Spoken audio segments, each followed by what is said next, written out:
Imagine a system where your thoughts, not your actions, are deemed a sickness, where questioning authority can lead to a diagnosis rather than a debate, fundamentally undermining your voice and rights. Psychiatric abuse of dissidents is the systematic misuse of mental health diagnoses and treatments to suppress political dissent and silence opposition, often by state authorities. It transforms political nonconformity into a medical pathology, thereby invalidating individuals' legitimate grievances and removing them from public discourse. This practice relies on blurring the lines between mental illness and ideological deviation. Regimes, particularly those striving for absolute control, found it convenient to label critics as mentally unsound because it stripped their views of credibility. If someone is medically declared mad, their political arguments can be dismissed, and they can be forcibly confined without the due process associated with criminal offenses.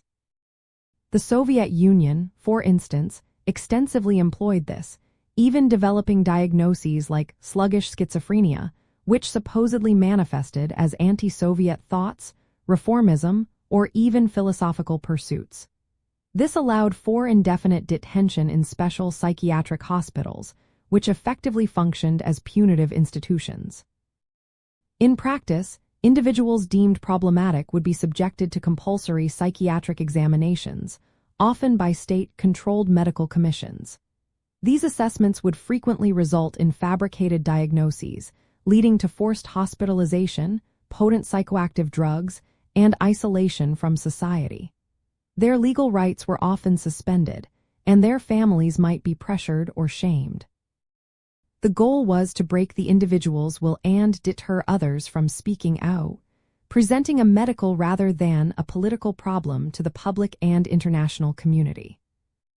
The concept of political paranoia was another diagnostic tool used, pathologizing any opposition to the state as delusional.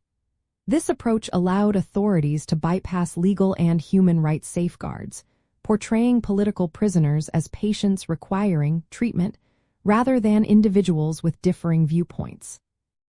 This insidious tactic effectively delegitimized any opposition by medicalizing it, making it exceptionally difficult for victims to gain international support or for their experiences to be recognized as human rights abuses.